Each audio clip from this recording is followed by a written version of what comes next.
Hi again. So today we'll be discussing the future tense. The future tense is actually very close to the imperfect tense in many ways, and of course it's also extremely different.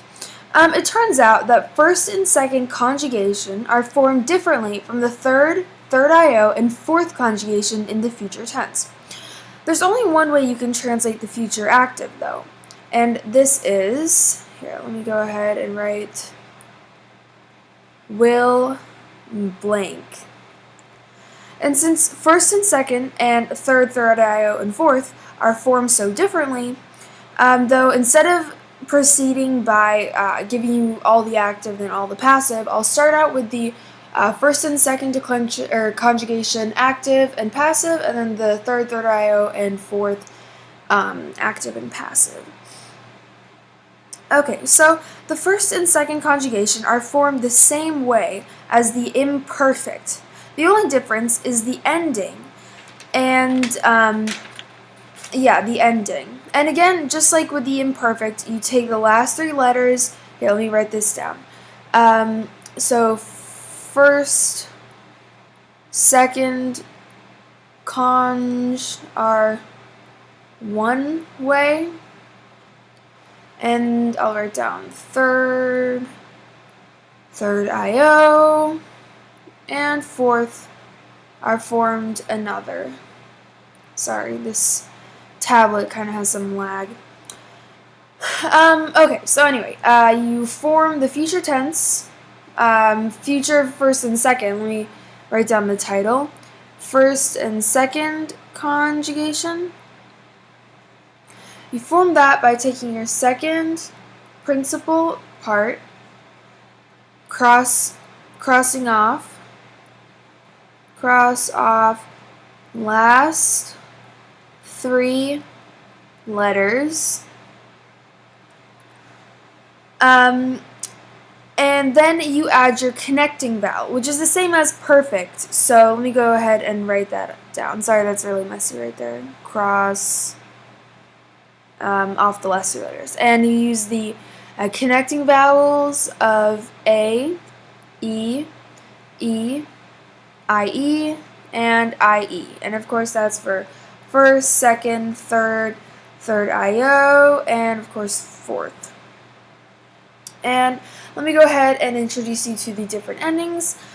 And let's draw our chart. Singular, plural, 1, 2, 3. Draw our lines. And sorry, that was kind of messy.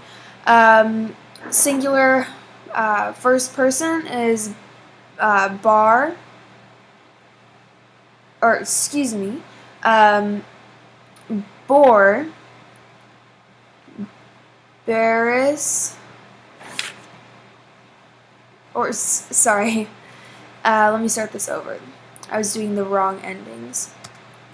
Okay, so it's actually pretty similar to imperfect. It's bow, bis, bit, bimus, sorry, that's an M, bitus,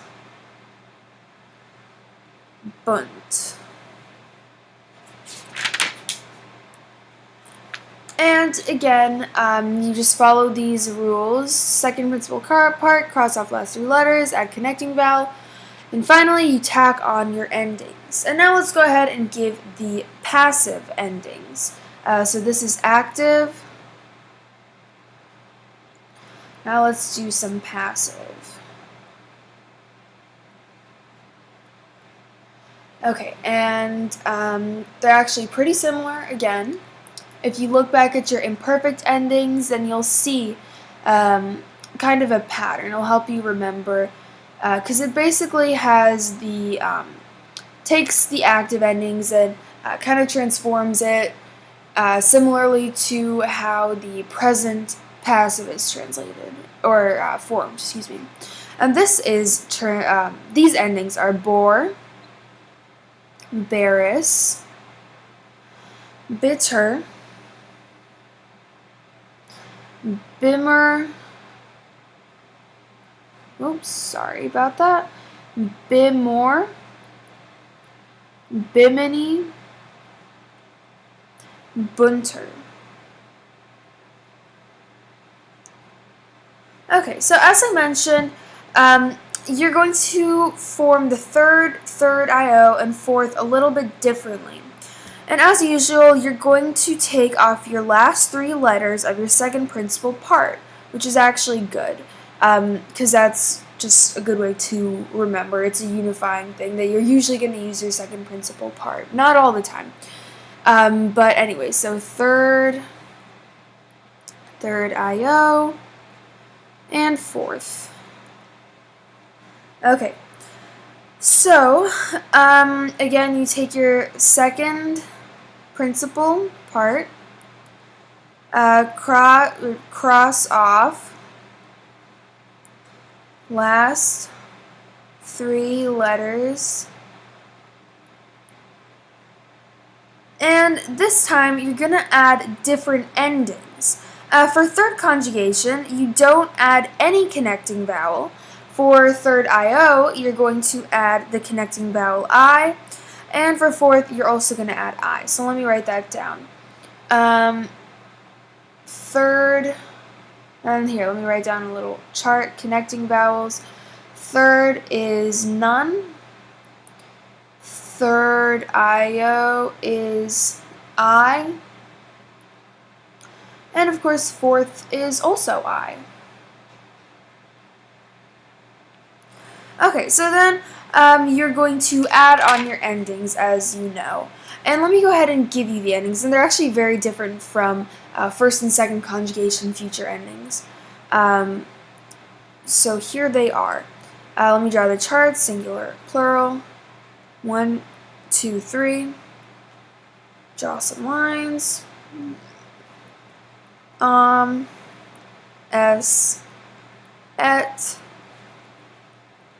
amus, etis, ent. And the passive is actually pretty similar. Let me write above that it's in a different color. Active. And then I'm also going to go ahead and give you the passive right now as well. Okay. And like I said, pretty similar, just slightly different endings. Make our chart. It's R, Eris, Ater, Amor, Emini, Amini, and finally Entor. And I'll use the example of peto petere, meaning to seek, and I'll also translate it for you, just so that you know how it's translated. So let's write down the dictionary entry. Let me just write down example and the dictionary entry. Just the first two letters, since that's all you need for, oh, excuse me, I'm writing the second principal part first. But the first two words of the dictionary entry, because that's all you need to form the future tense. Peto, petere, and it means, I'll just write the whole thing. Petiwi, petitus.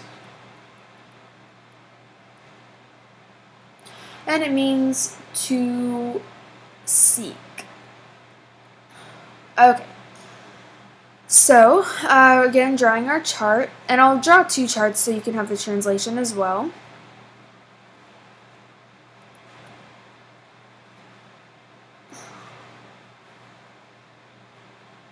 Okay, there we go, we have our charts down, and again, you're just going to follow the rules. You take your second principal part, which says up here, take your second principal part, cross off the last three letters, and then you're going to put your stem everywhere.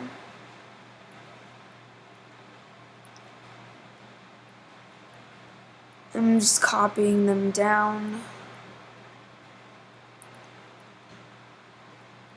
Okay, there we go. And if you go up, you can tell that peto is third conjugation, but you can also see, if you look at your connecting vowels, that there is not supposed to be any connecting vowel for the third, if you look right here. it says none.